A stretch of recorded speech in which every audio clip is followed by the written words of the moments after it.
मंदाकिनी निगम जी कानपुर से। राधे राधे महाराज जी, चरण वंदन। महाराज जी, डिप्रेशन, नेगेटिविटी, मृत्यु का भय क्यों रहता है हमेशा मेरे को? क्योंकि पाप कर्म बन गए हैं, प्रमाद स्थिति बढ़ गई है। जो करना चाहिए वो नहीं कर पाए, जो नहीं करना चाहिए वो कर दिए। तो जिस मन की प्रेरणा से हमने असत कार्य किए, वही मन हमको दंड दे रहा है। किसका प्रश्न है जी? जो हमें करना चाहिए वो हम नहीं कर पाए, जो नहीं करना चाहिए उसमें लग गए, तो वही कर्म मन पर सवार होकर जिस मन ने प्रेरित करके इंद्रियों से कर्म कराए थे, वही मन हमें दंड दे रहा है। देखो, जब ये ज़्यादा अधिक कई जन्मों से पाप संचित हैं और इस जन्म में भी हो गए, तो फिर मृत्यु का भय नहीं, मृत्यु करवा देता है मन। ये मन ही तो करवा रहा है ना। ये मन के दो स्वरूप हैं, एक सत, एक असत। एक मन ग्लानि करता है जब हमसे कोई गंदी बात हो जाती है, और एक मन उत्साहित होकर करवाता है। उसी के दो विभाग, जैसे बुद्धि के दो विभाग हैं, एक सुमति, एक कुमति। जब सुमति होती है तो मन की बातों पर दस्तखत नहीं करती, और जब कुमति होती है तो सीधे जो मन पेश करता है उसको स्वीकृति दे देती है। मन की कोई ताकत नहीं है बिना बुद्धि के, और उसने बुद्धि को अधीन कर रखा है। अब हमारे द्वारा जो सत कार्य होने चाहिए थे, भगवत चिंतन, भगवत आराधना, लोक समाज की सेवा, जैसे आप किसी की बहू है, किसी के पति, प्राण प्रिय सास ससुर, परिवार, इन सब में भगवत भाव कर कर हम सेवा करके अपने धर्म से चले, कभी डिप्रेशन नहीं हो सकता, किसी को नहीं हो सकता।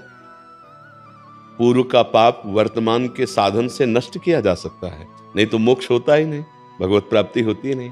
देखो, एक मन है जो हर समय उत्साहित रहता है, शरीर में पीड़ा है, कष्ट है, भयानक कष्ट है, मृत्यु का भय है, किसी समय भी हो सकती है, लेकिन वो आनंदित रहता है, उसको कोई भय नहीं है, कोई शोक नहीं है, एक अद्भुत प्रसन्नता रहती। क्यों? क्योंकि जो करना चाहिए वो कर लिया, जो नहीं करना चाहिए वो नहीं किया।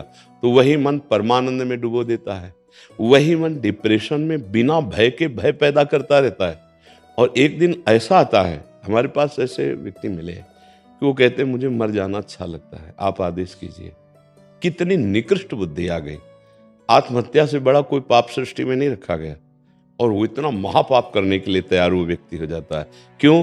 क्योंकि उसने गलती कर दी। अब सुधार कर लो। महापुरुषों की चरण रज और सबकी सेवा, तो कहीं ना कहीं किसी से अपराध जो हमारे बने हैं ना, वो शरीर की इस तरह की सेवाओं से मोचन हो। देखो, गुरुद्वारे में बड़े से बड़ा, चाहे जितना धनी मानी पदाधिकारी हो, वहां जाके पादुका सेवा करता है। क्यों? क्योंकि हमारे अहम को वहां गलित होना पड़ेगा, हमारे पाप नष्ट हो जाएंगे, तब हम गुरुवाणी को समझ पाएंगे, तब हम महापुरुषों के मार्ग में चल पाएंगे। इसीलिए हम सबसे हाथ जोड़कर प्रार्थना करते हैं कि आपका खान पान पवित्र होना चाहिए, आपका पेय पदार्थ पवित्र होना चाहिए, आपके आचरण पवित्र होने चाहिए। इसके लिए आपकी बुद्धि शुद्ध होनी चाहिए। बुद्धि शुद्ध होने के लिए राधा राधा राधा राधा, कोई पैसा नहीं लगता, कोई मेहनत की बात नहीं, उठते बैठते चलते फिरते राधा राधा राधा राधा। तो यही मन पहले जलाएगा, फिर आनंदित हो जाएगा। सच्ची तुमसे कहते हैं, अगर भगवान की शरण ना हो तो जो शरीर में आधियाँ व्याधियाँ हैं और आती हैं, उनको झेल पाना बहुत कठिन है। क्योंकि शरीर में ही मन आसक्त रहता है, और शरीर के दुख सुख को अपना समझता है, और मन की मांग को हमने अपना मान लिया, तो मन दुखी तो हम दुखी, मन सुखी तो हम सुखी। ये स्थिति है, देख लो आप। मन अशांत तो हम अशांत, मन शांत तो हम शांत। इसका मतलब हमें पूरी डॉक्टरी मन पर करनी है।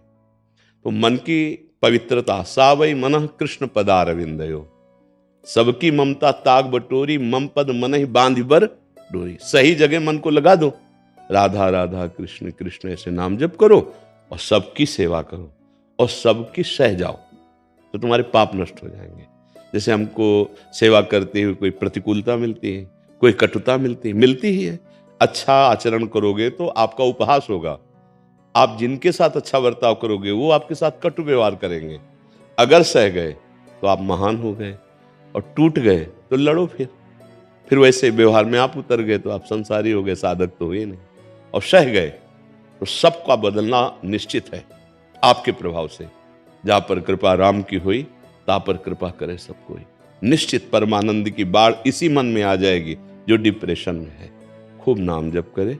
अब जैसे इस समय हमारा मन किसी में ना लगे तो राधा राधा राधा राधा ऐसा गुनगुनाने में क्या जाएगा। डॉक्टर औषधि देता है डिप्रेशन की, आप पाते हैं ना, तो हम कह रहे हैं साथ में एक महाऔषधि और डाल लो, राधा राधा राधा राधा राधा।